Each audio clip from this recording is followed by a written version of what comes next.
grupo ya va aproximándose a los 10 meses de estudio dentro de la maestría y están concluyendo la asignatura de sociedades mercantiles. Quiero, en nombre de la coordinación de la maestría en Derecho de Empresa y de la Universidad Centroamericana, agradecerle su aceptación a nuestra invitación para impartir esta videoconferencia especializada. Antes, sí quisiera hablarles un poco, ¿verdad?, a los estudiantes sobre su perfil académico profesional. Ellos ya lo tienen en el entorno virtual de aprendizaje, pero no está de más decir resumidamente, ¿verdad?, un poco su hoja de vida, profesor. El profesor Juan Antonio Duque es máster en Derecho por la Universidad de Georgia. Además, tiene una especialización por la Universidad Javeriana en Derecho de Mercado de Capitales y es graduado también de la Universidad Javeriana de Bogotá. Dentro de su experiencia profesional, destaca que actualmente él trabaja en la Superintendencia de Sociedades como superintendente delegado. También ha trabajado y tiene experiencia profesional en diversos bufetes jurídicos dentro de Colombia. Y además el profesor ha escrito una publicación denominada, en el contexto de esta asignatura, El control de las sociedades por participación en capital, que fue publicada en la revista Universitas Estudiantes. Además, el profesor tiene mucha experiencia, ¿verdad? Acumula mucha experiencia docente también dentro de la Universidad Javeriana. Quiero comentarles también que esta actividad se realiza en el marco de cooperación de las universidades jesuitas de la Compañía de Jesús, por medio del cual nosotros hemos establecido este tipo de actividades para promover la internacionalización tanto de nuestros profesores, la colaboración de profesores de universidades de prestigio y en algún momento también la maestría tiene proyección hacia que nuestros estudiantes tengan esta misma oportunidad y movilidad.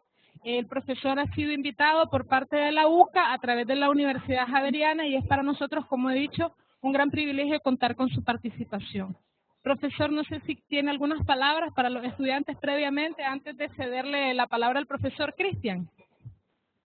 Sí, agradecerles la oportunidad y la invitación para dirigirme a ustedes.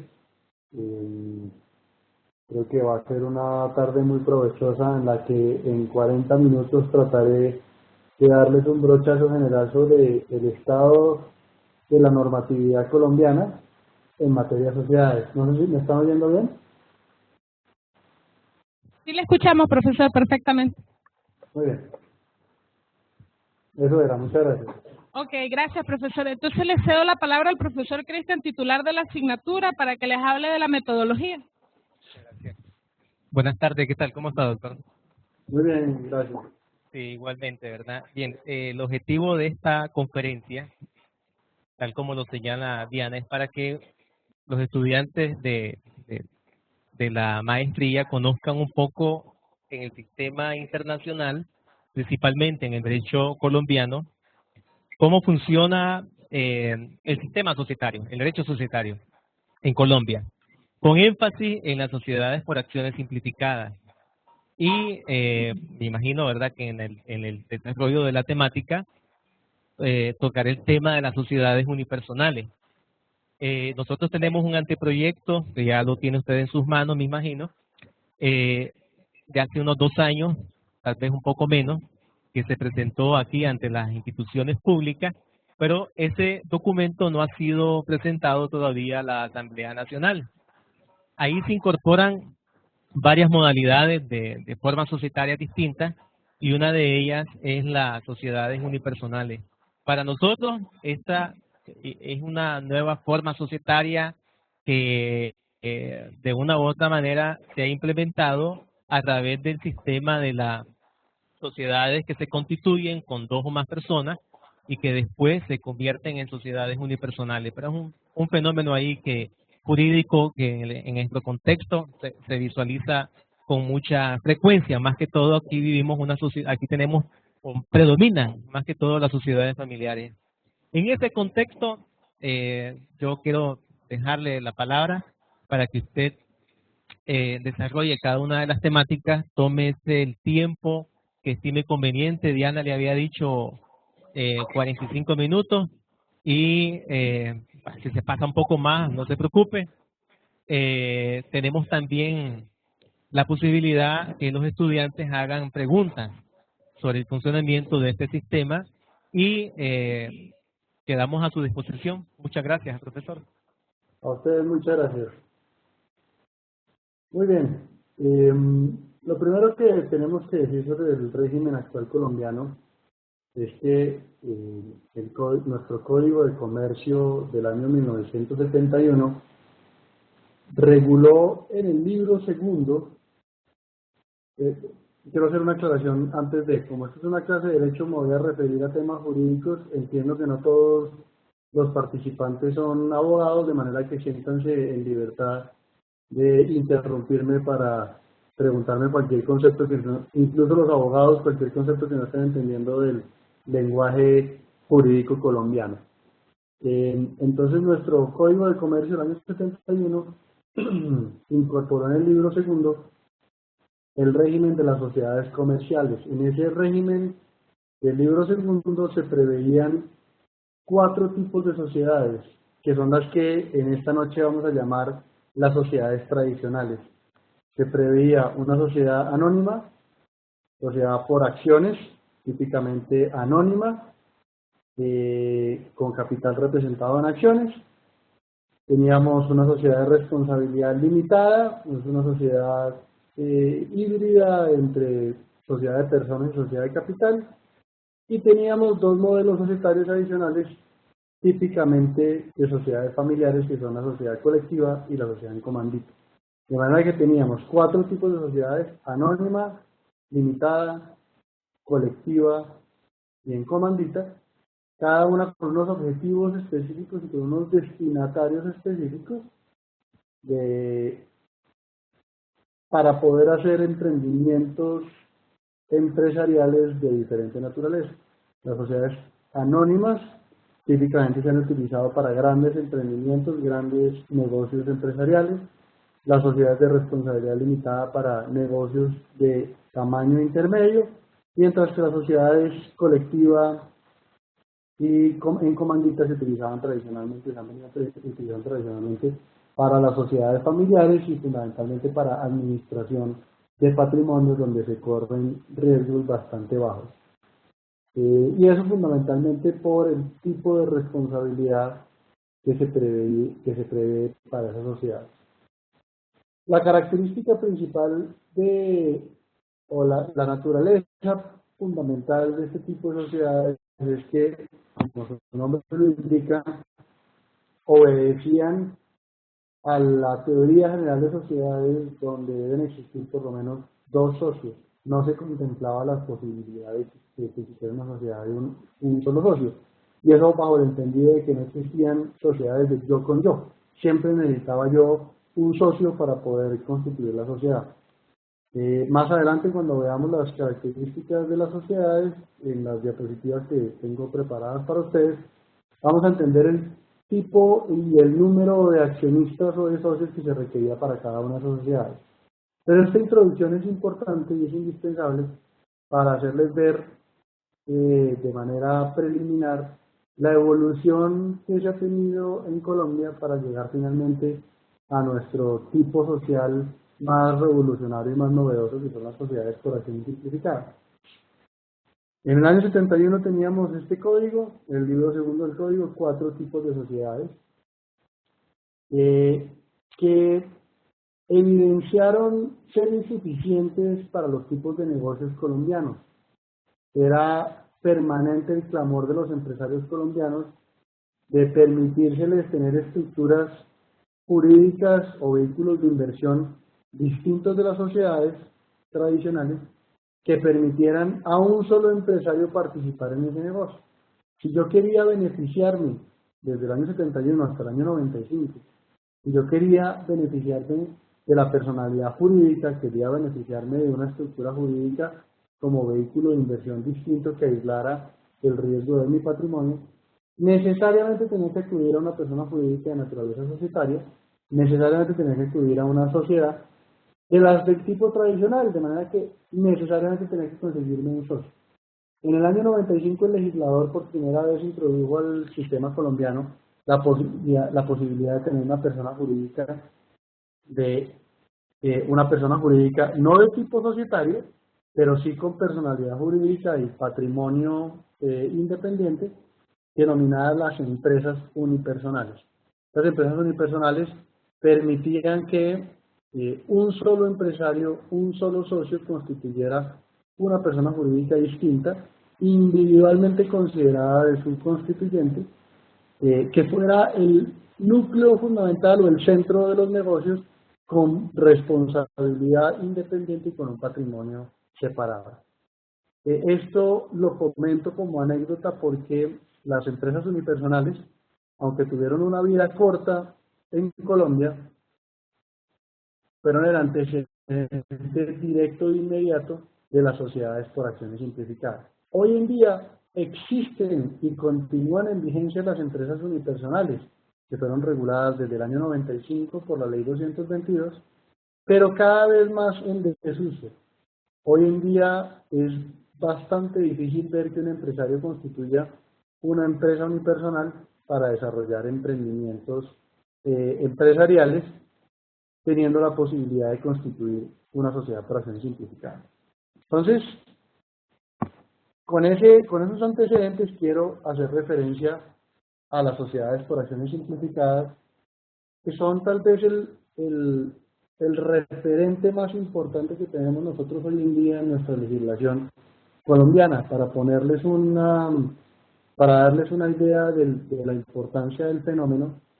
De cada 100 compañías que hoy en día, de cada 100 sociedades que hoy en día se constituyen en Colombia, 90 son sociedades por acciones simplificadas.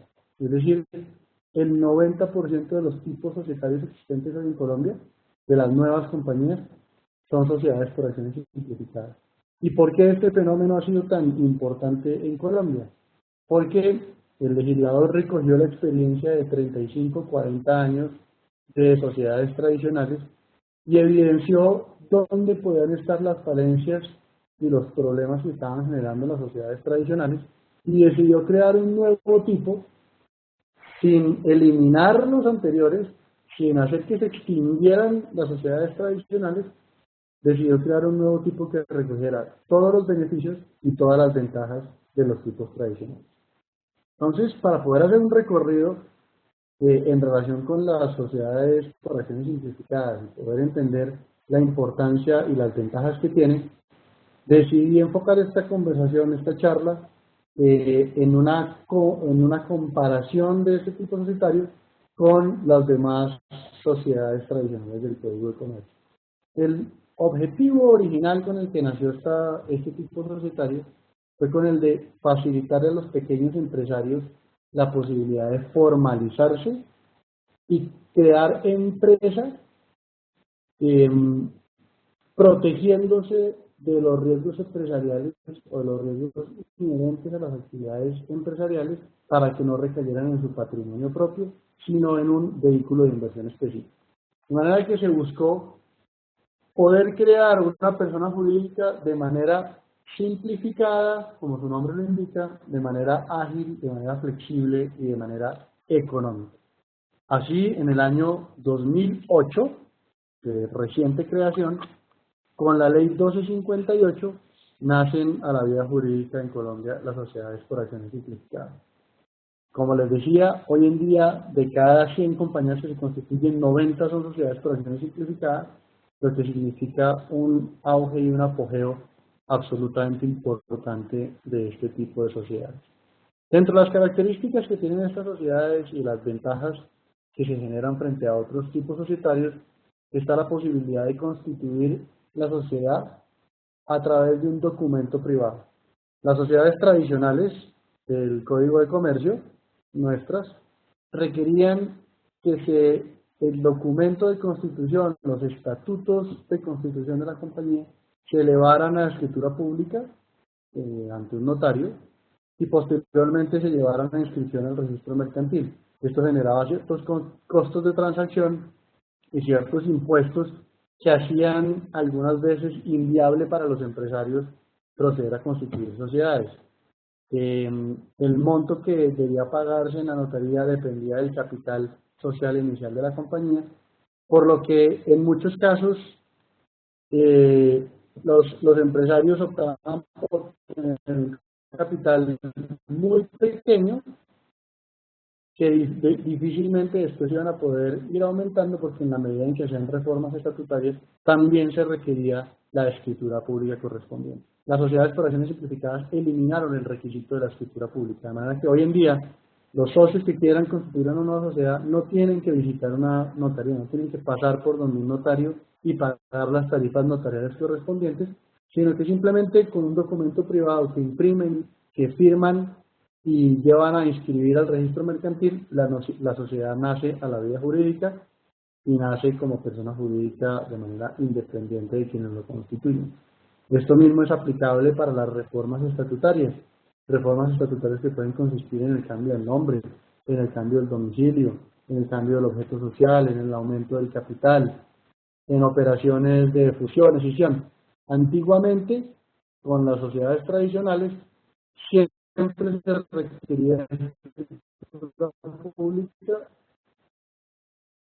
con los costos asociados a la escritura pública, y ahora tiene la ventaja de que tanto la Constitución como las reformas pueden hacerse perfectamente a través de documento privado. Esto es tal vez uno de los primeros o principales cambios que ha introducido en nuestra legislación las SAS. Una segunda modificación importante es que, como tenía por antecedente a las empresas unipersonales, las sociedades por acciones simplificadas permitieron que existieran sociedades de un solo socio. Se rompió con el esquema tradicional y con la teoría tradicional de las sociedades, en donde por definición una sociedad implicaba que existieran más de dos personas. En las sociedades por acciones simplificadas se permite que exista uno o más accionistas. Esto constituye un cambio radical, porque si ustedes se fijan en la diapositiva que estoy presentando, todas las sociedades tradicionales requerían como mínimo dos socios. La sociedad colectiva requería mínimo dos socios con un máximo indeterminado. Las sociedades en comandita requerían mínimo dos socios, uno de cada categoría. Sé que no existe un tipo societario similar en Nicaragua, en la legislación nicaragüense, pero a lo que hace referencia a la sociedad en comandita es que existen dos clases de socios, unos socios gestores y unos socios comanditarios. Los socios gestores tradicionalmente venían siendo los padres de familia y los socios comanditarios los hijos, los socios gestores asumiendo una responsabilidad ilimitada pero subsidiaria frente a las obligaciones de la compañía, y unos socios comanditarios que simplemente actuaban como inversionistas con una responsabilidad limitada hasta el monto o hasta el importe de sus aportes. La sociedad de responsabilidad limitada, otro tipo distinto, requería mínimo dos socios y con un máximo de 25, mientras que la sociedad anónima, que es la que usualmente se venía utilizando para los grandes emprendimientos, requería como mínimo 5 accionistas. Como ven, el hecho de tener que constituir una sociedad que gozara de los beneficios del anonimato, porque las sociedades por acciones son anónimas en Colombia, y que gozara del privilegio de la responsabilidad limitada, como las sociedades anónimas, requería que yo tuviera por lo menos 5 socios. Eso implicaba tener una telaraña o una maraña de accionistas, probablemente cada uno con el 0.1% y el socio principal con el 95%, para poder cumplir con un requisito meramente formal, que era el de tener mínimo 5 accionistas. 4 de ellos usualmente de papel, 4 de ellos sin ninguna vinculación con la compañía, sino simplemente prestadores de su nombre para poder cumplir con una formalidad legal. La sociedad por acciones simplificada entendió la necesidad de precisamente simplificar estas estructuras, eliminar accionistas innecesarios y permitirle al verdadero empresario que estaba detrás del negocio poder tener su vehículo de inversión, su persona jurídica distinta, tan solo de su propiedad. Entonces, un segundo cambio, además de la posibilidad de constituir por documento privado, está la posibilidad de tener un accionista único. Esto es tal vez a lo que el profesor Cristian hacía referencia como sociedad unipersonal en Colombia, y ya les mencionaba yo que el primer antecedente es el de la empresa unipersonal, que aun cuando existe hoy en día, aun cuando todavía existe y no se han eliminado del ordenamiento jurídico colombiano, pues son estructuras que realmente están en completo desuso y que nadie procura constituir una entidad de este tipo. De manera que pues, la moda en Colombia ahora es acogerse al sistema de las sociedades por acción simplificada. Una tercera modificación de gran importancia, aun cuando pareciera no serlo tan relevante, es el de la posibilidad de que las sociedades por acción simplificadas tengan un objeto social indefinido o indeterminado, al tiempo que puedan tener un término de duración indefinido o indeterminado. Me explico. En los estatutos sociales de las sociedades tradicionales se requería establecer un término de duración específico, el cual, de llegarse a vencer, implicaba que la sociedad entrara en causal de disolución de manera inmediata. Este término de duración se podía modificar en cualquier momento con una simple reforma estatutaria, pero que evidentemente al hacer reforma estatutaria iba a implicar pues, los costos de transacción de los que hemos venido conversando por efectos de la escritura pública. Lo mismo establecía el artículo 110, o establece el artículo 110 del Código de Comercio respecto de las sociedades tradicionales, que es indispensable que la sociedad establezca en sus estatutos cuál es el objeto social. El objeto social está definido por la actividad o actividades empresariales que puede desarrollar la compañía. Y son estas actividades que yo describo en mis estatutos las que le van a dar la capacidad a la persona jurídica. Si la compañía desarrolla actividades que no están previstas en su objeto social y no están enlistadas en su objeto social, son actividades que no van a poder ser desarrolladas por la compañía y que van a comprometer la responsabilidad personal del representante legal que involucró a la compañía en una actividad para la cual no estaba previsto. Este objeto social puede enlistar diferentes actividades, unas sin relación con otras, siempre y cuando estén definidas dentro de los estatutos. La compañía podía dedicarse a la fabricación y comercialización de zapatos y a la prestación de servicios de telefonía celular sin ningún inconveniente, siempre y cuando estuvieran contemplados dentro de su objeto social. Con las sociedades por acción simplificadas nos quitamos ese problema encima, nos quitamos la necesidad de tener que describir de manera clara y completa las actividades a las que se puede desarrollar, a las que se puede dedicar la compañía. Y hoy en día basta con que los estatutos sociales dispongan que las sociedades por acción simplificada pueden dedicarse a cualquier asunto lícito de comercio. Una expresión de ese estilo en los estatutos es suficiente para que la sociedad se pueda dedicar a cualquier cosa sin necesidad de preverlo en los estatutos sociales.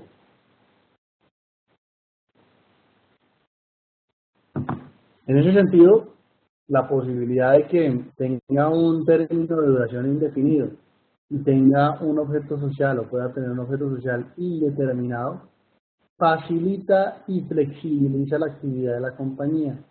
Evita que los administradores de la sociedad, evita que los inversionistas de la sociedad tengan que estar pendientes de estos dos conceptos que en la vida práctica lo único que implicaban era una limitación a las facultades de la sociedad.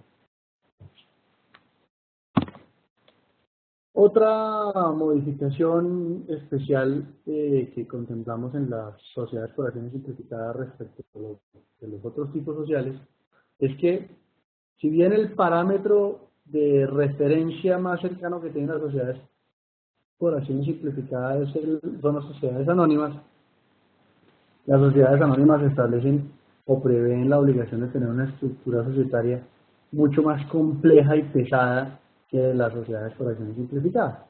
Las sociedades anónimas están, como lo he reiterado en varias oportunidades, las sociedades anónimas están previstas para ser los vehículos de inversión de gran envergadura, de grandes negocios. compañías en las que pueden perfectamente confluir cientos o miles de accionistas, por lo que tener un órgano intermedio de administración como la junta directiva es absolutamente indispensable. Si bien el mínimo de socios es de 5, el máximo es indeterminado y existen en Colombia compañías de gran tamaño que pueden tener cientos o miles de accionistas. Poner de acuerdo a cientos o miles de accionistas pues es absolutamente inviable, para lo cual la legislación ha previsto un órgano intermedio de administración que está entre el representante legal y la asamblea de accionistas o el máximo órgano social, que se denomina junta directiva. En las sociedades anónimas es obligatorio tener junta directiva. En las sociedades por acciones simplificadas es opcional, dependiendo del tamaño, de la actividad, del número de socios, etcétera, etcétera. Yo como empresario puedo optar o puedo decidir si la compañía tiene o no tiene junta directiva. Si la sociedad es una sociedad de un solo accionista, pues tener junta directiva resulta absolutamente inocuo. Si la sociedad es una sociedad de 5 accionistas, probablemente es innecesario tener junta directiva porque las decisiones las pueden tomar los 5 accionistas.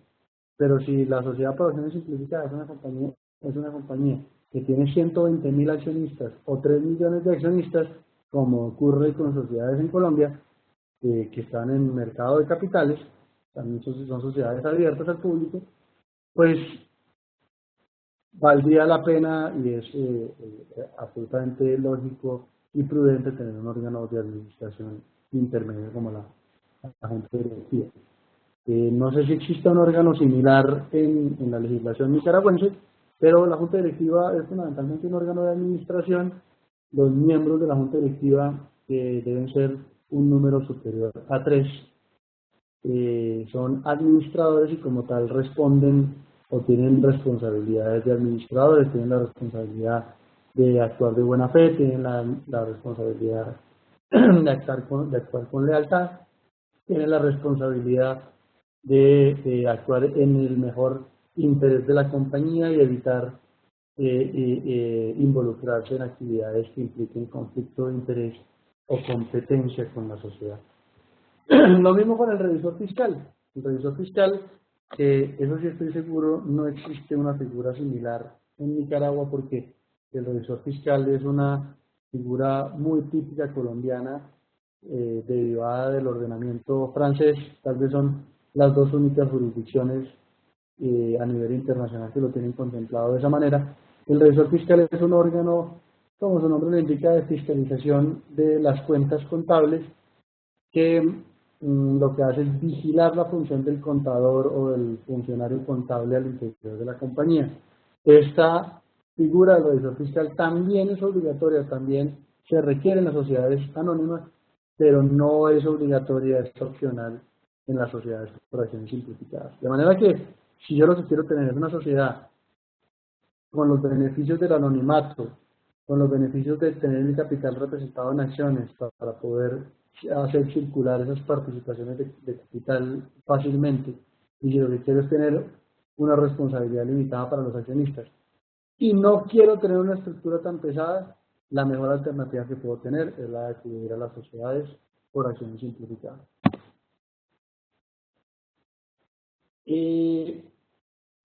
En materia de convocatoria y reuniones del máximo órgano social, también se ha previsto una modificación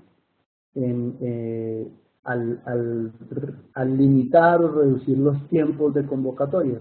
Para todas las sociedades tradicionales del Código de Comercio, si se va a celebrar una reunión ordinaria de asamblea o de junta de socios, se requiere como mínimo una antelación de 15 días hábiles para convocar a los socios accionistas.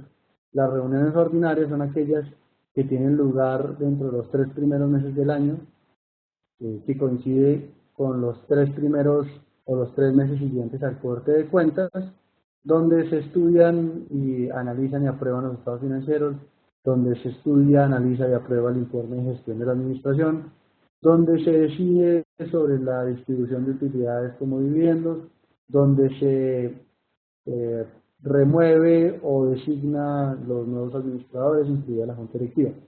Se requiere como mínimo 15 días hábiles de anticipación. Y esos 15 días hábiles son el tiempo o el periodo durante el cual se puede ejercer el derecho de inspección por parte de los accionistas o los socios. Cuando se trata de una reunión extraordinaria, que es aquella que tiene lugar en cualquier otro momento del año para discutir cualquier otra circunstancia necesaria, se requiere una convocatoria con una antelación mínima de 5 días comunes.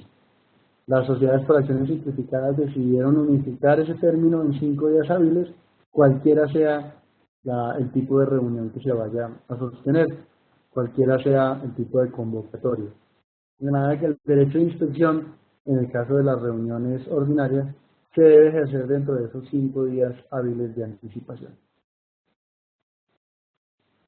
El lugar de reunión, que también es un elemento crítico en Colombia, hace que para las sociedades tradicionales del Código de Comercio se requiera que las reuniones siempre se sostengan en el domicilio principal de la compañía, en las oficinas donde funciona la administración de la sociedad.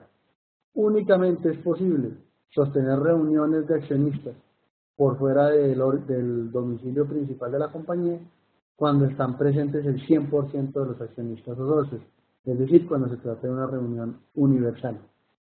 En cualquier otro escenario donde no esté representado el 100% de las acciones, necesariamente tiene que ser en el domicilio social. Las sociedades por acciones simplificadas entendieron que eso era un requerimiento absolutamente sin sentido, un requerimiento que no tenía mayores fundamentos y permitió que las reuniones de asamblea se pudieran hacer en cualquier lugar del país, incluso por fuera del territorio nacional, que no requería hacerse en el domicilio social, aún si no se encontraba representado o si no se encuentra representado el 100% de las acciones o de las cuotas en que se divide el capital.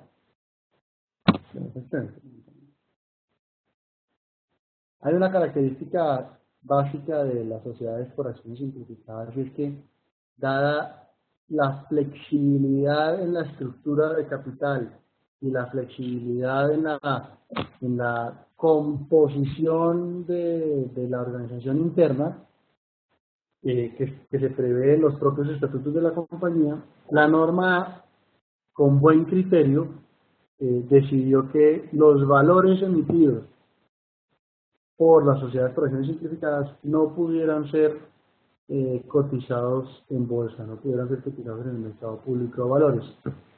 En el mercado público de valores se pueden negociar las acciones de las sociedades anónimas, se pueden negociar cualquier otro título emitido por ese tipo de sociedades, por ejemplo bonos o certificados que expidan estas sociedades, pero ningún valor emitido por las sociedades por acciones simplificadas. Y esto fundamentalmente precisamente por la flexibilidad. Como vamos a ver más adelante, las sociedades por acciones simplificadas pueden prever, por ejemplo, limitaciones a la libre negociabilidad de las acciones. Pueden establecer prohibiciones para que los socios negocien sus acciones. De manera que tener un título de estos, una acción de estas emitida en el mercado público de valores, para que no se pueda negociar, pues no tendría ningún sentido. Entonces, para evitar que los inversionistas fueran asaltados en su buena fe y que los inversionistas que adquirían acciones o que pudieran eventualmente adquirir acciones de las sociedades por acciones simplificadas, se vieran eventualmente atrapados en una compañía de la cual no pudieran negociar sus acciones, el legislador optó por prohibir que las acciones y demás valores de esas compañías se pudieran negociar en el mercado público de valores. Hasta ahí vamos bien. ¿Me han estado oyendo bien? ¿Tienen alguna pregunta? ¿Aburridos? ¿Se están quedando dormidos? No. No estoy oyendo a nadie. ¿Señor? Le quieren hacer una pregunta, profesor. Claro, adelante. Buenas noches. Mi nombre es Alejandro Dávila.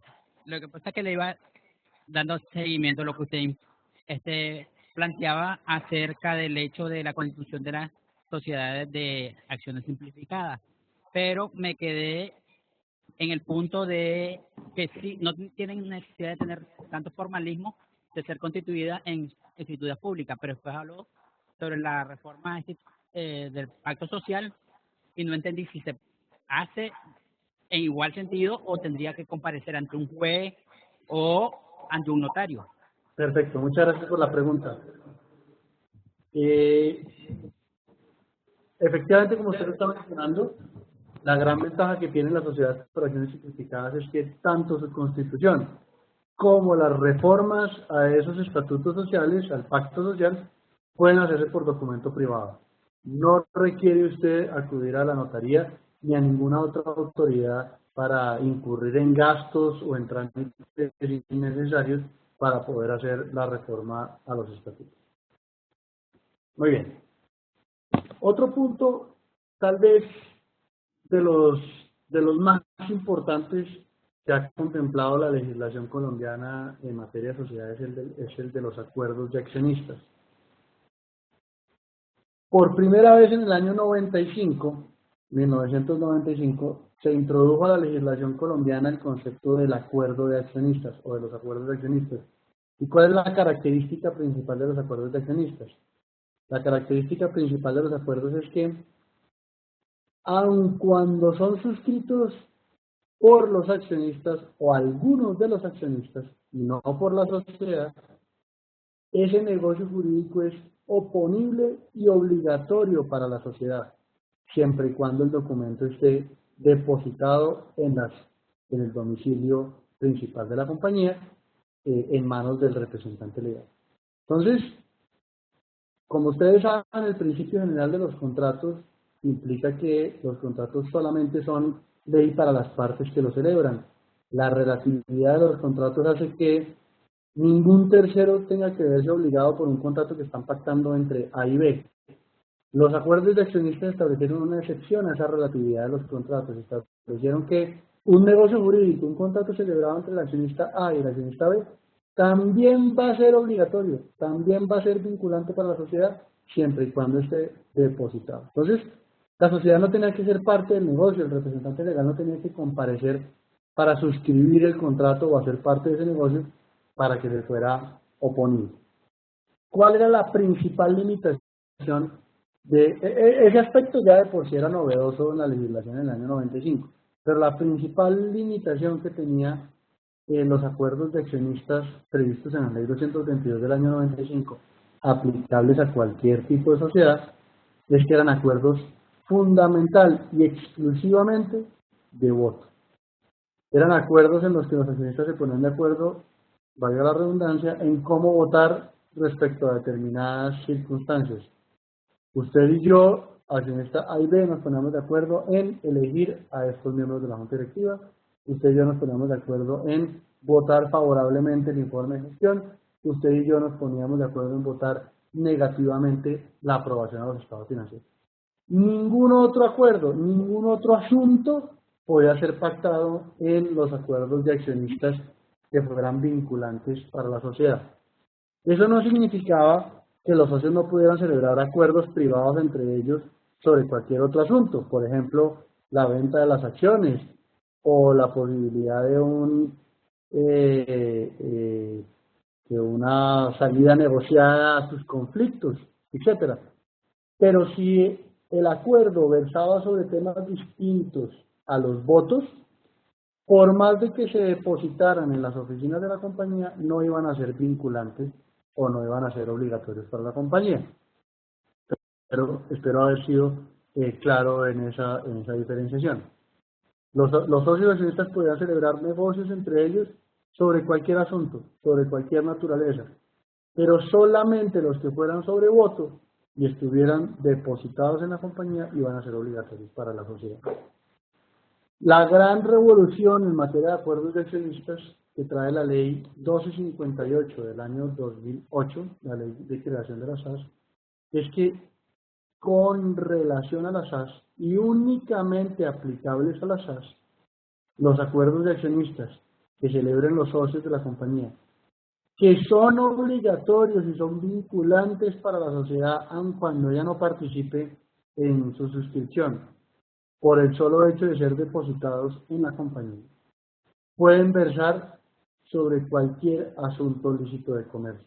Yo puedo hacer un acuerdo de accionistas que va a ser obligatorio para la compañía, aunque ella no participe, sobre, por ejemplo, la obligación de un socio de vender las acciones a un tercero, o un acuerdo de la prohibición del socio de vender sus acciones, o la obligación del socio de pactar, por ejemplo, mecanismos de salida como los call options o los put options que se utilizan tanto en la legislación norteamericana, o por ejemplo acuerdos de los tag along y los drag along, que son mecanismos de salida donde se pacta que en el evento en que un tercero ofrezca por la compra de unas acciones, todos vamos en conjunto a ofrecerle al tiempo al tercero que está ofreciendo. Entonces, acuerdos de este estilo o acuerdos para la solución de sus controversias, de sus conflictos,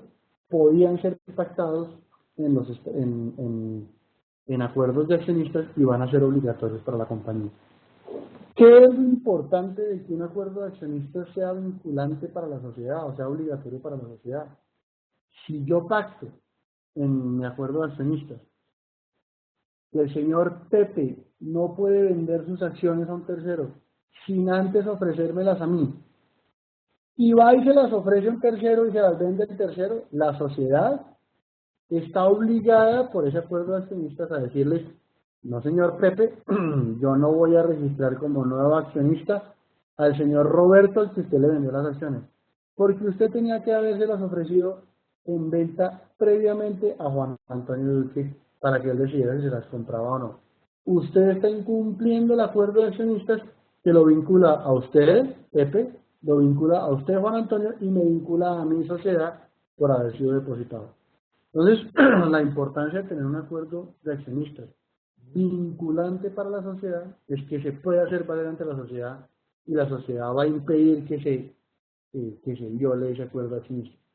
Otro ejemplo, usted y yo acordamos que vamos a votar favorablemente el informe de gestión presentado por la administración. Y usted el día de la asamblea cambió de opinión y decidió votar desfavorablemente.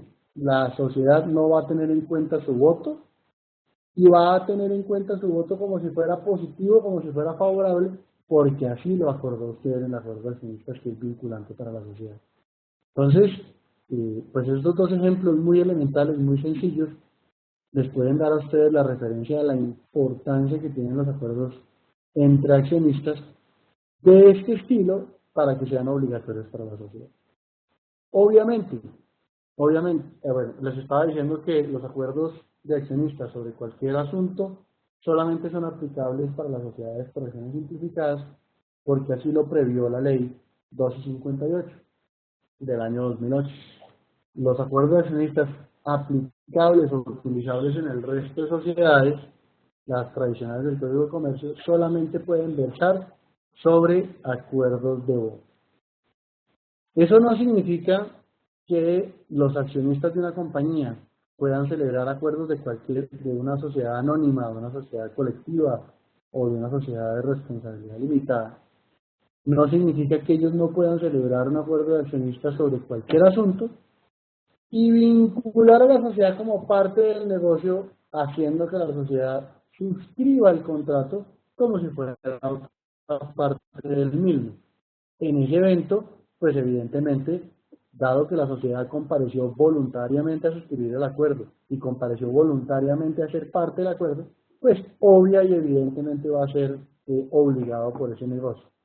La gran ventaja que tienen los acuerdos de accionistas es que incluso en contra de la voluntad de la sociedad, yo se los puedo hacer vinculantes y los puedo obligar a cumplirlo, siempre y cuando verse sobre las materias que están permitidas y haya sido depositado en el domicilio de la sociedad, haya sido entregado oficialmente al representante legal.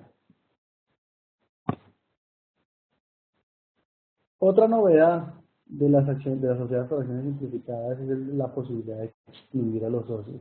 En ningún otro tipo social, ni en las limitadas, ni en las colectivas, ni en las comanditas, ni en las sociedades anónimas, estaba prevista la posibilidad de que se excluyera a un socio. Hoy en día, en los estatutos de las sociedades por acciones simplificadas, se pueden prever causales de exclusión de los socios. Causales que pueden ser objetivas o pueden ser subjetivas, que pueden estar sometidas a condición o no pueden estar, o pueden no estar sometidas a condición, que de cumplirse el hecho que está previsto en los estatutos harán que el socio sobre el cual recae la causal deba retirarse de la compañía. Pero esa exclusión de accionistas no implica una expropiación de las acciones, no implica una expropiación de su activo. Implica que la sociedad esté obligada a remunerar por esas acciones. Implica que el socio esté obligado a vender las acciones. Si no existiera una cláusula de este tipo, no existiría la forma de obligar a un socio a vender sus acciones, porque no hay en el ordenamiento jurídico colombiano un mecanismo que obligue a nadie a salir de su propiedad a vender sus activos, incluidas las acciones. Entonces, la gran novedad de esta norma es que prevé que los socios puedan pactar en sus estatutos la posibilidad de que, ocurrido un hecho X o Y, el socio sobre el cual recae esa circunstancia esté obligado a enajenar sus acciones, se puede excluir. Para lo cual se debe pactar una opción de compra específica o, en su defecto, si ni la sociedad ni los socios deciden adquirirla, se debe pactar el reembolso de los aportes. El reembolso de los aportes hechos por el respectivo socio. Ese reembolso que establece la norma debe preverse estatutariamente y deben establecerse los mecanismos para valorar el aporte del socio.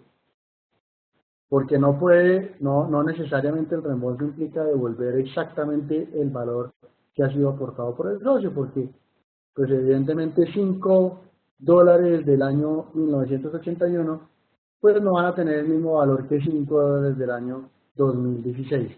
De manera que el reembolso de los aportes no es simplemente nominal, sino que hay que pactar un mecanismo para valorar la compañía.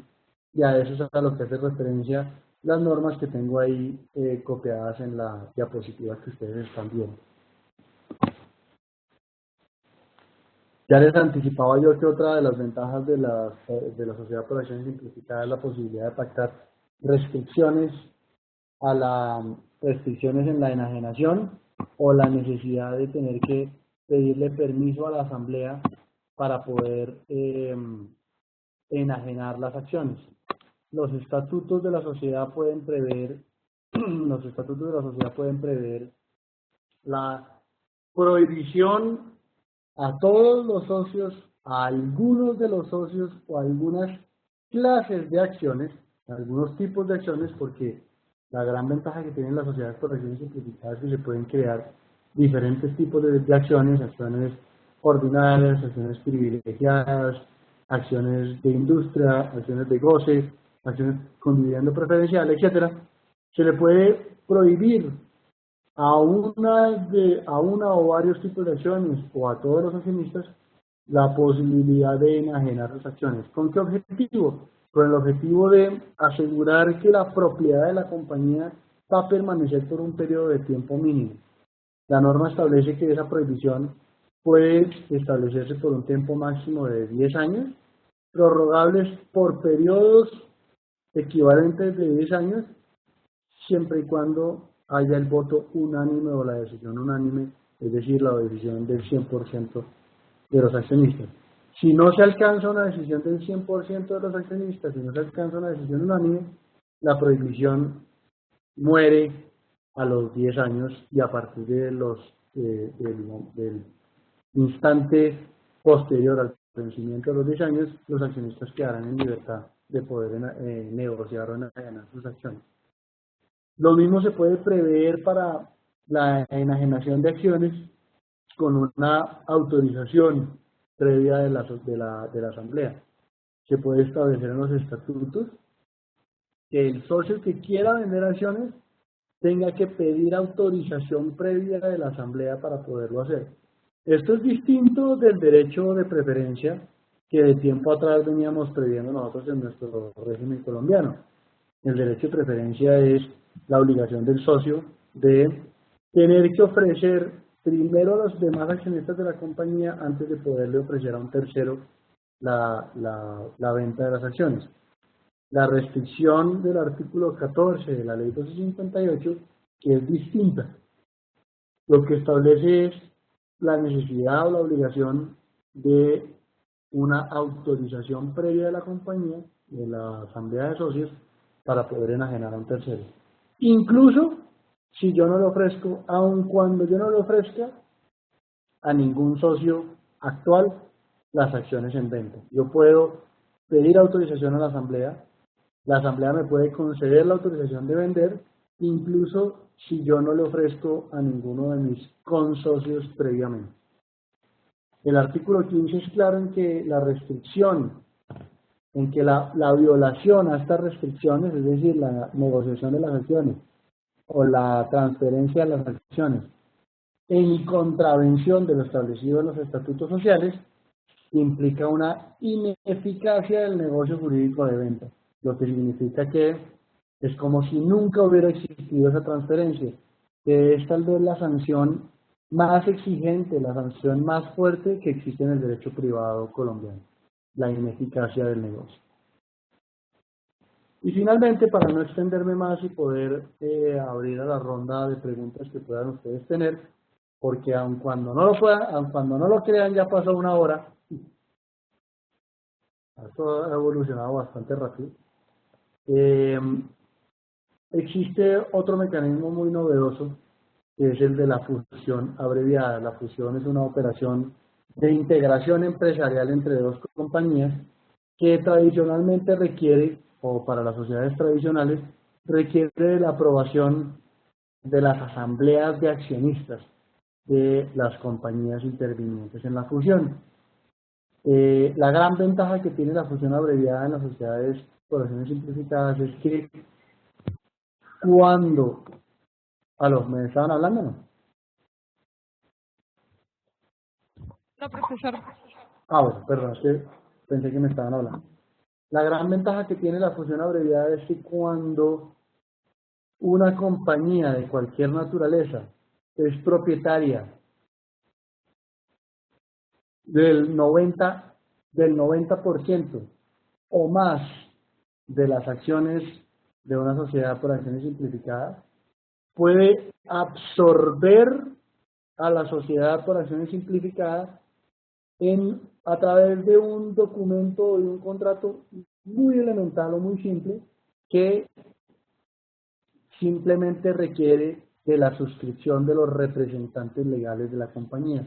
Eso, como ustedes entenderán, implica una reducción en trámites, en costos y en tiempos que permite que la fusión sea casi instantánea. Simplemente la sociedad matriz, sin importar la naturaleza que tenga, propietaria o controlante de la sociedad por acción simplificada, puede absorberla e integrarla dentro de su patrimonio, bastando para eso la celebración de un contrato entre los representantes legales. A partir de ese momento, la sociedad por acción simplificada desaparece de la vida jurídica y es absorbida por la sociedad matriz titular de las acciones, sin importar si esta es una sociedad limitada, una sociedad anónima o una...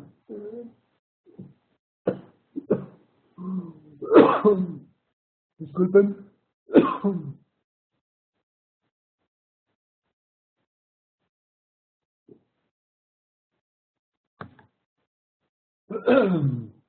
O una sociedad por acciones simplificadas. Perdón. Con eso concluyo muy rápidamente y muy brevemente los rasgos característicos de las sociedades por acciones simplificadas. Ustedes se pueden ya llevar una imagen muy preliminar de este tipo societario, evidenciando que a través de esta norma el legislador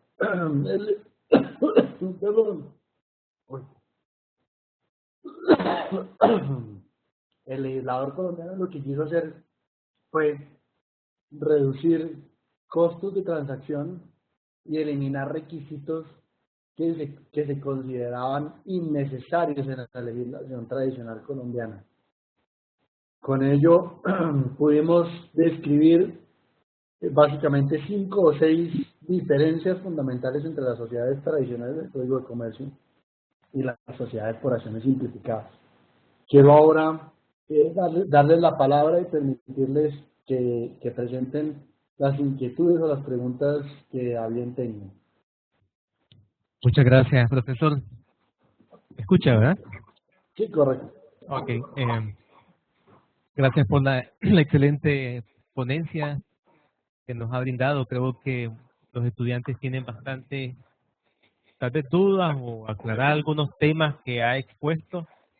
Dejaré ahí abierta el plenario para que cada quien que desee hacer alguna consulta. Aquí tenemos a uno. Vamos a darle el micrófono. Buenas noches, profesor. Mi nombre es Roy Rivera. Buenas noches. No me quedó claro lo de la personalidad jurídica. ¿Cómo se adquiere la personalidad jurídica de este tipo de sociedades? En Colombia, la sociedad, me devuelvo un poco a las sociedades tradicionales. Para la existencia de la personalidad jurídica se requieren dos requisitos, dos elementos. El primero es la escritura pública de los estatutos y el segundo elemento complementario es el registro de ese documento, de esos estatutos, en el registro mercantil, la inscripción de ese documento en el registro mercantil. El registro mercantil es un registro público de comercio que administran las cámaras de comercio en Colombia. En ese registro público de comercio se anotan o se lleva cuenta razonada de información básica de los comerciantes. De manera que para que la personalidad jurídica se genere en las sociedades tradicionales se requería escritura pública y registro mercantil. Hoy en día, en las sociedades por acciones simplificadas, nos podemos ahorrar el paso de la escritura pública y basta con que usted, su documento privado, lo lleve a inscripción al registro mercantil para que nazca la vida jurídica, la persona jurídica distinta de los socios individualmente considerados. Muchas gracias, profesor. Aquí tenemos otra pregunta. Buenas noches. Alejandro de nuevo. Una consulta al respecto de la última parte que usted establecía acerca de la fusión abreviada. Lo que sucede es que usted ponía de que la fusión abreviada a través de cualquier compañía o sociedad podía hacerse con una SAS. Sí, Pero mi consulta es, no importa la naturaleza, usted ponía, pero al revés, ¿qué sucede? al revés no se puede, al revés no está contemplado. Si la matriz es una sociedad por acciones simplificada y va a absorber una sociedad anónima o una sociedad limitada, tenemos que acudir a las normas comunes y corrientes y tradicionales de las operaciones de fusión. La fusión abreviada solamente está prevista para que cualquier tipo de sociedad absorba una sociedad por acciones simplificadas. Sí, que tenemos una pregunta más. Claro. Aquí el estudiante. Buenas noches, doctor. Quería hacer una pregunta y es en referencia al uso de los medios telemáticos. Usted pues refería cómo se daban las reuniones de manera simultánea. Sin embargo, quería saber en cuanto a la experiencia en Colombia, que ya se ha implementado el uso de los medios telemáticos, qué tan efectivos han sido los resultados, que si han agilizado, dinamizado las tomas de decisiones en las sociedades o bien han causado mayores problemáticas por las impugnaciones de los socios, por hacerlas de esta manera. No, de hecho el uso de instrumentos electrónicos y telemáticos ha sido fundamental para el desarrollo de la economía colombiana. Pretender que todos los accionistas estén ubicados en un mismo sitio y tomen decisiones presencial y físicamente en un mismo lugar, pues es absolutamente irreal, y más en una economía de mercado como la de Colombia, donde los accionistas pueden estar ubicados en diferentes ciudades. Precisamente la ley, y esto ya de tiempo atrás, no necesariamente con las sociedades por acciones simplificadas, sino ya previsto incluso para las sociedades tradicionales, se ha establecido la posibilidad de que se tomen decisiones de manera virtual, incluso por suscripción sucesiva. Pueden no estar presentes los socios, pero pueden circular entre ellos documentos que van siendo suscritos por los accionistas de manera sucesiva y con eso quedan adoptadas las decisiones. Evidentemente esto esto pues no hace que algunas decisiones sean objeto de reclamación y algunas decisiones sean objeto de impugnación. Pero la realidad es que son muy pocos los casos en los que las decisiones se impugnan por el hecho de haberse tomado por medios virtuales, y normalmente las decisiones son impugnadas es más por el fondo de la decisión que por la forma en la que fueron adoptadas. Esa es la experiencia que hemos tenido en Colombia y fundamentalmente en la Superintendencia de Sociedades, entidad para la que yo trabajo y que es pues, la encargada de resolver estos conflictos societarios. Muchas gracias, profesor. Tenemos una pregunta más. Buenas noches. Buenas noches. Buenas noches, profesor. Un gusto. Mi nombre es David Ramírez. Antes que nada, agradecerle por tomarse el tiempo de compartir con nosotros. Y bueno, estaba leyendo un par de artículos sobre la experiencia colombiana en materia societaria y más recientemente con la aprobación de esta nueva ley de sociedades de acciones simplificadas del 2008. Y pues la verdad, visualizándolo, lo veo como una herramienta, como un instrumento idóneo para emprendimientos de índole de índoles digitales, como desarrollos de aplicaciones, de software, y leyendo un poco más, indagando un poco más, estaba apreciando de que estas sociedades, por su propia naturaleza, no pueden acceder a financiamiento a través de bolsa de valores. Exacto. Para conocer un poco la experiencia colombiana, ¿qué otros mecanismos tienen diseñados para que estas sociedades puedan acceder a financiamiento? Muy bien, muchas gracias. Muchas gracias por sus comentarios.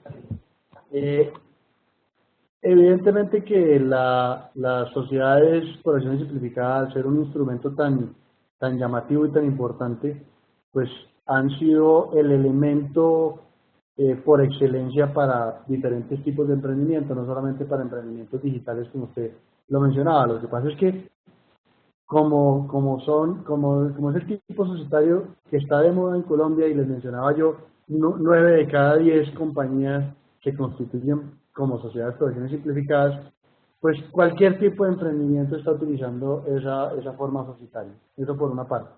Segundo, como bien lo mencionaba usted, y ya lo decía yo en la presentación, las sociedades por acciones simplificadas no pueden acudir al mercado público de valores para captar recursos del público, porque sus acciones y sus valores no pueden ser negociados en el mercado público de valores.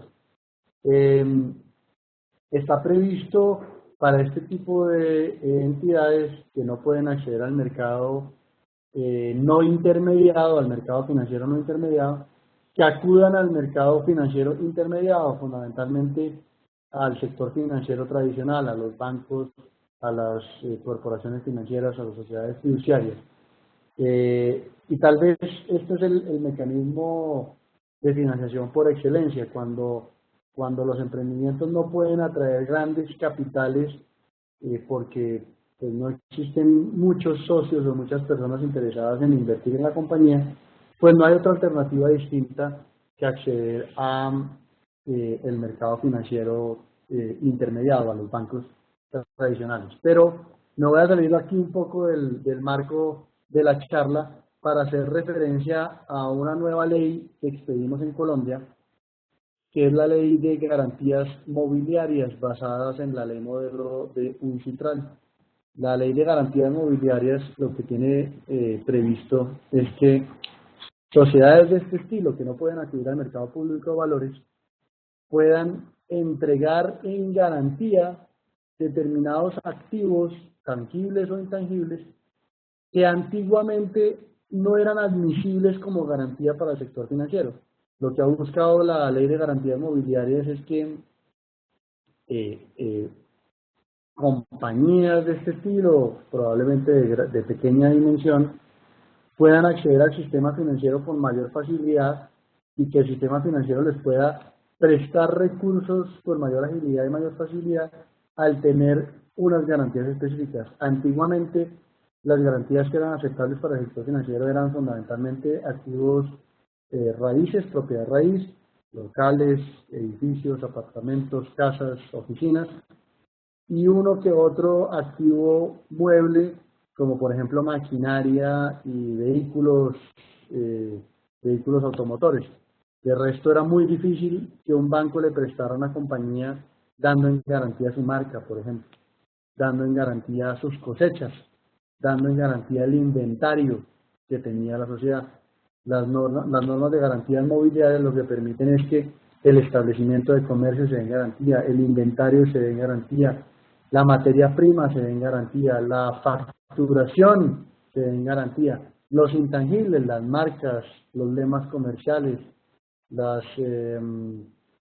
patentes se puedan dar en garantía. De manera que, pues este instrumento de garantía mobiliaria, que no es exclusivo de las sociedades por acciones simplificadas, se ha convertido en el mecanismo idóneo para financiar sociedades que no pueden acceder al mercado público de valores.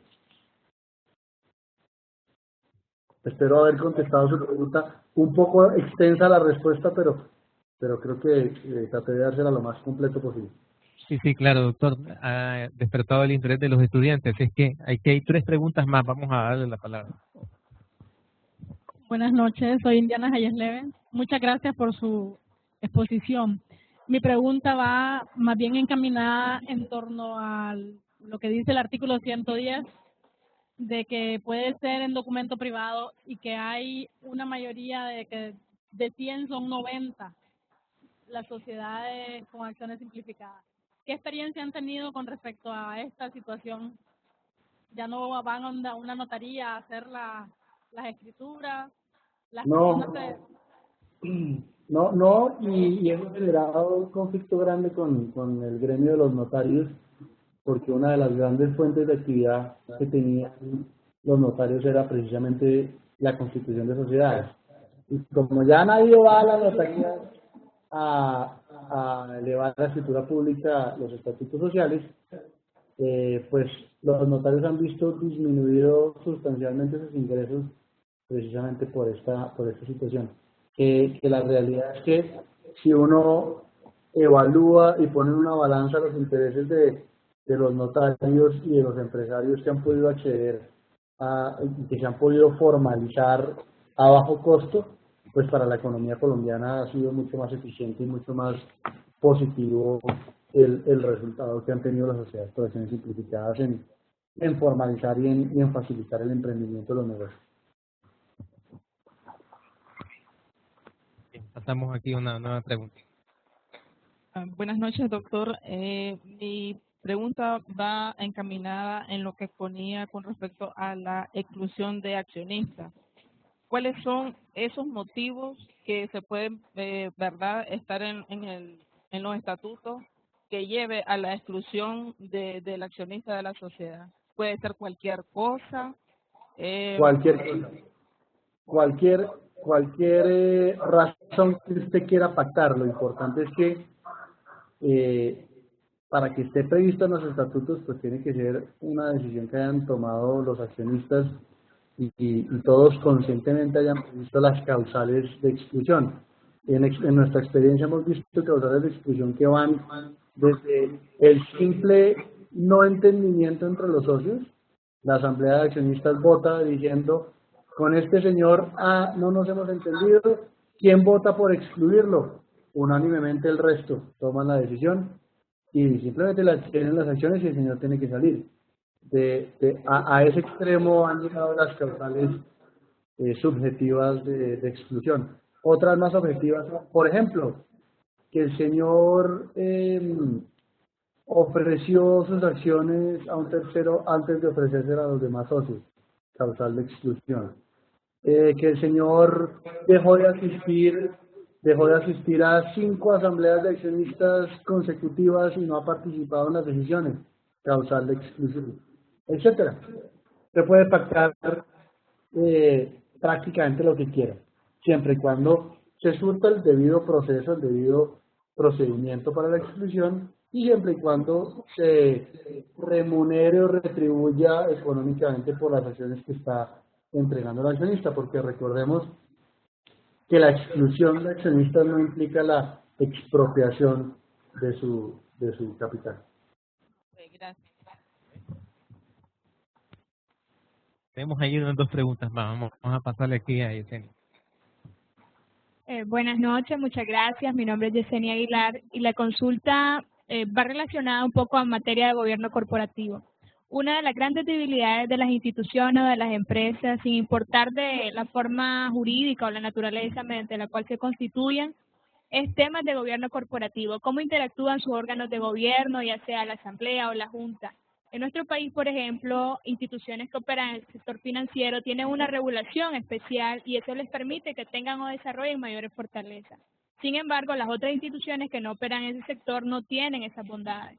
En la experiencia colombiana, la pregunta sería si esa regulación es un poco más abundante en materia de gobierno corporativo, tal vez un poco más eficaz. No, realmente muchas gracias por la pregunta. Es una lástima que en Colombia no tenemos una regulación muy fuerte en materia de gobierno corporativo. Realmente todo lo que existe en materia de gobierno corporativo es doctrinal y jurisprudencial, pero no está previsto en la norma. Son fundamentalmente recomendaciones de mejores prácticas para lograr una mayor eficiencia y un mejor desarrollo de la compañía, pero no está previsto en ninguna parte de manera normativa que determinado órgano deba cumplir determinadas funciones y deba responder por determinadas cosas o deba reportar de esta manera. Más allá de lo elemental que está previsto en materia de distinción de qué hace la Junta Directiva, qué hace la Asamblea de Accionistas y qué hace el representante legal. De manera que eso sí es una debilidad que tenemos en la legislación colombiana, pero tal vez ha sido de manera consciente que se ha dejado en manos de las propias compañías la determinación de su propia estructura de gobierno corporativo, porque pues el legislador no es la persona óptima ni la que está en capacidad de determinar en cada compañía cómo debe ser la estructura adecuada o ideal para que puedan desarrollar los negocios. No hay nadie mejor que el propio empresario para definir cómo debe ser su estructura de gobierno corporativo y qué funciones debe cumplir cada órgano y cuántos órganos deben existir, a quién deben reportar qué, etcétera, etcétera. Entonces, pues tal vez, no sé si con buen criterio o mal criterio el legislador colombiano ha guardado silencio en ese sentido y ha optado porque sean los propios empresarios quienes diseñen sus mecanismos internamente atendiendo a las necesidades y características propias de cada negocio. Muchas gracias. Aquí tenemos nuevamente una pregunta de... Buenas noches, doctor. Mi nombre es Gerardo Bonilla. Me interesa este tema.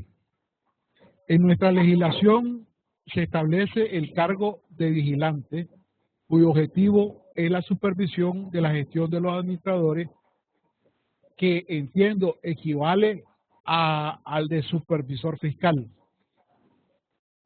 Si esto no es tomado en cuenta en la sociedad de acciones simplificadas, ¿cómo se realiza el control de la gestión del administrador, ¿verdad?, cuando no existe este cargo?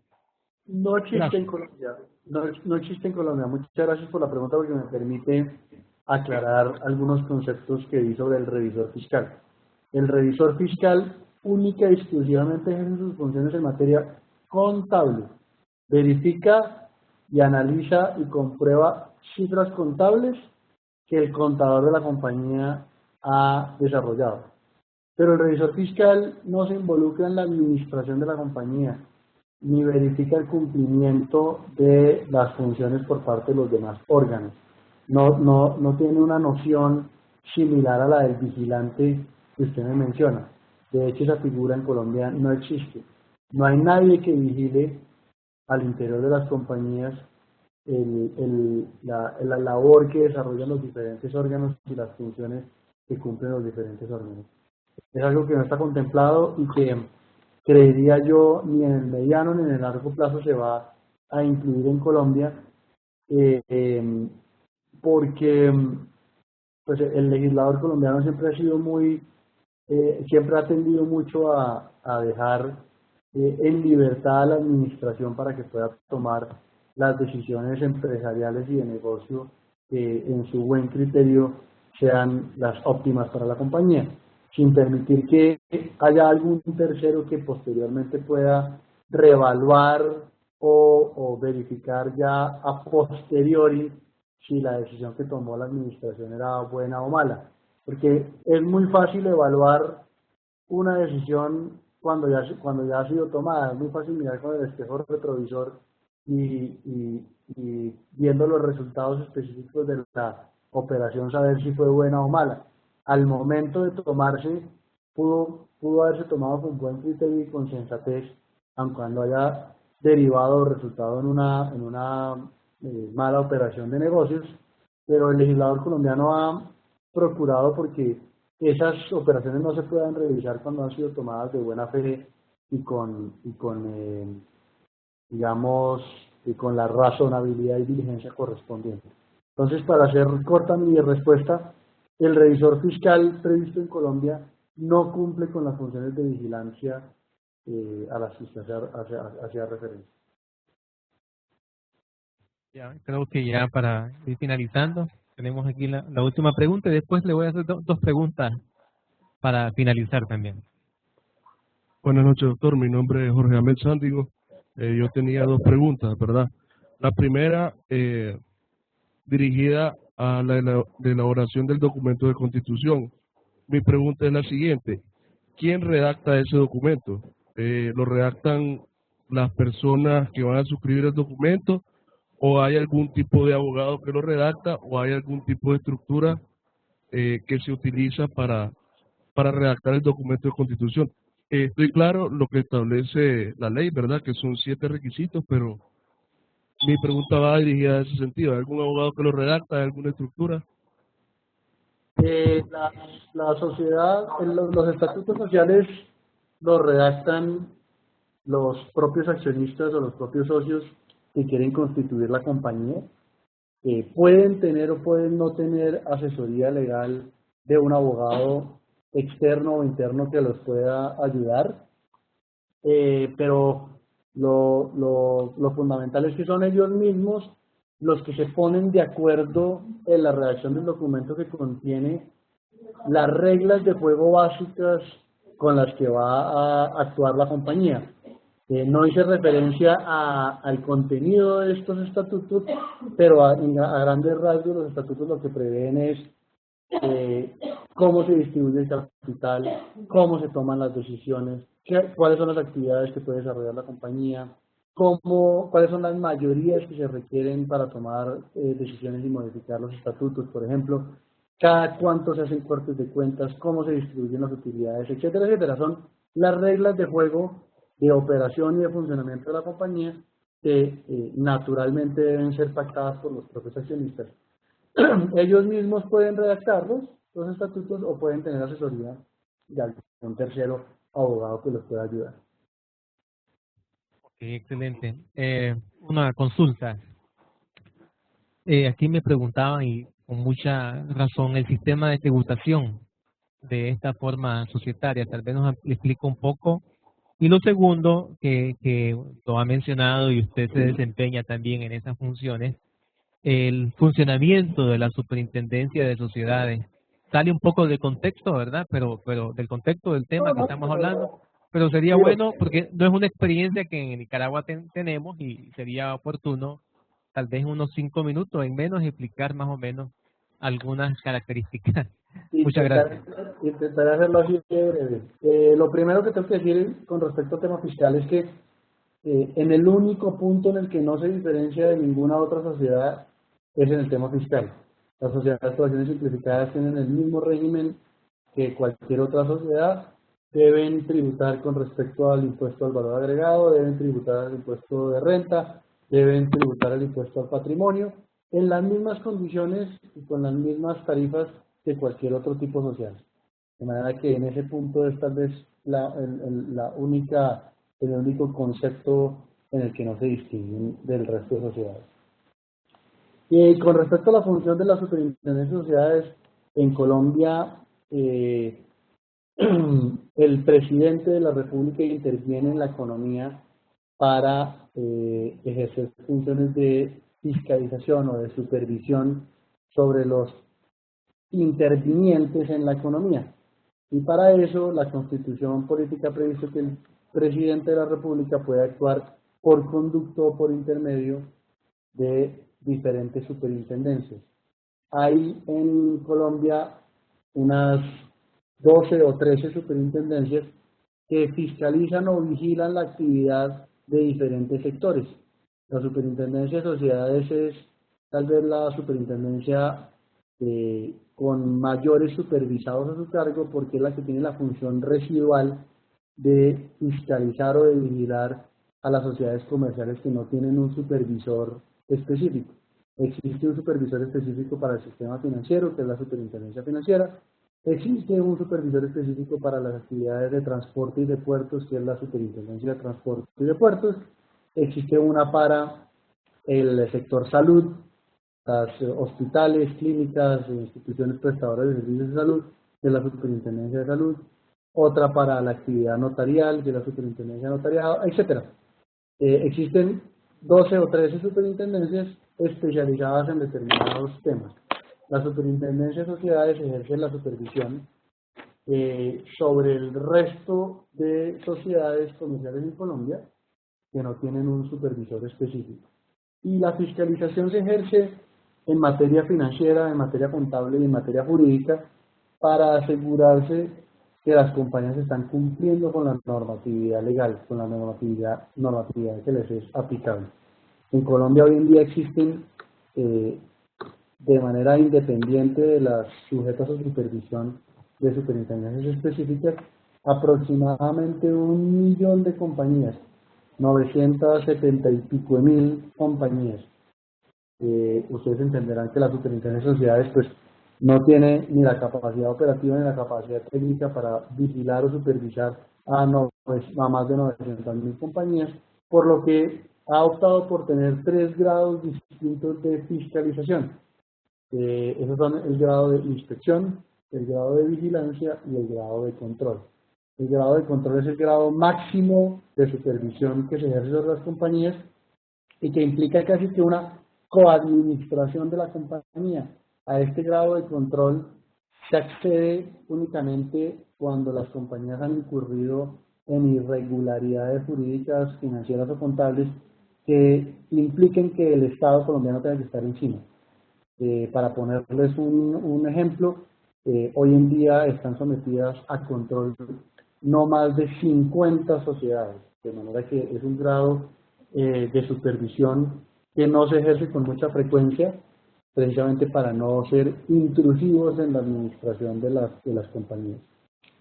Un grado intermedio de supervisión es el de vigilancia, al que están sometidas aproximadamente 8.000 compañías, y a él se accede fundamentalmente por el tamaño.